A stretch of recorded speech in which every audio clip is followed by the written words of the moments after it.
Okay, next up is Johannes. So we've made it through the winter, kind of, a little bit. We are to the month of March. And in the sports world, that brings around one pretty big event, and that brings around March Madness. So March Madness is a slang term for the Division I basketball NCAA tournament.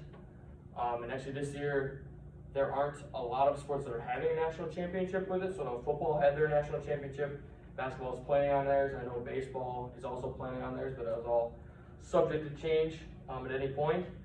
And my cue to get you guys to pay attention the whole time is by the end of the speech, you guys will know how to have a chance at winning $1 billion. So the history of March Madness, the first NCAA tournament was in 1939.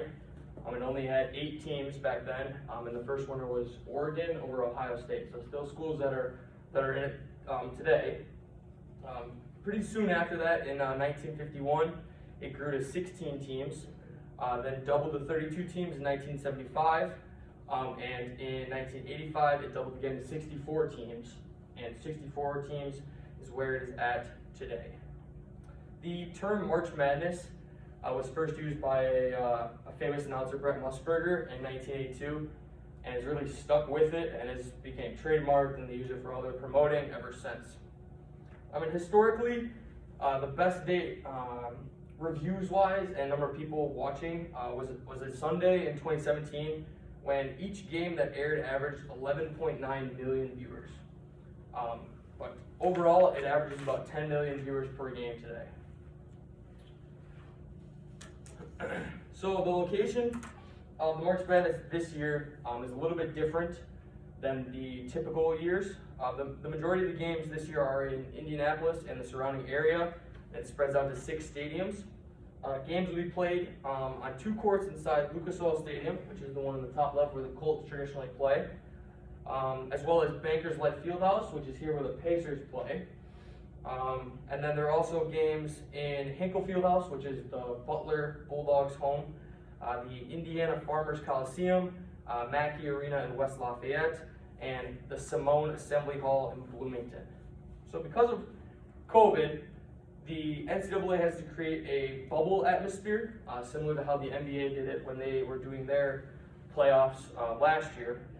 So the tournament normally sends teams to venues around the country where they compete in 4 different regions in single elimination games, but obviously this year it's not possible. So they have also not made a decision on fans yet, but I believe there are 6 days until the first game, so I would think that would be coming out pretty soon.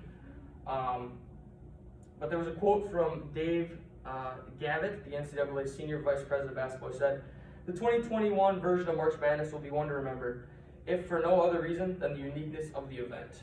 So the NCAA did say that they were going to have that controlled environment, similar to that NBA bubble. So they said all the transportation will be provided team by team. In the hotels, they'll have areas blocked off where certain floors are for specific colleges, and so on and so on. So with March Madness, the main thing, and I feel like what drags a lot of attention, is the tournament challenge, or they use the term bracketology. So what you are able to do, you download the ESPN Tournament Challenge app, and it pulls up the whole bracket of the entire tournament. And this is just the example from 2019. So what you can do is you go hand by hand and select which team you think is going to win each game. So for Virginia, Gardner-Webb, you pick which team is going to win, so on and so on. You do all the first round, move on to the second round, and the third round. To win that $1 billion, you have to get every single game correct, and then when you get to the national championship, you have to predict the score correctly. So I wouldn't say the odds are great. They are exactly 9 quintillion, 223 quadrillion, 372 trillion, 36 billion, 854 million, 775,808 to 1. So definitely not good odds, but there's a chance. And some of the tips, it is never recommended to follow your heart. It's not a good idea to follow your favorite team, even though you hope they win. And with so they do 1 versus 16 seed, 8, 9, and so on. There's only ever been one 16 seed to beat a 1 seed, so I wouldn't recommend you guys follow that logic. I think a 1 seed is a pretty good bet.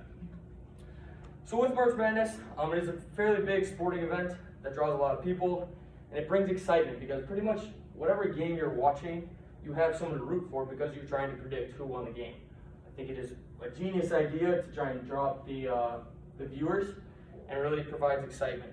So I told you guys, you would learn how to have a chance at winning $1 billion. So that's roughly what $1 billion looks like, and now you guys know how to have a chance at winning that. Thank you. Thank you.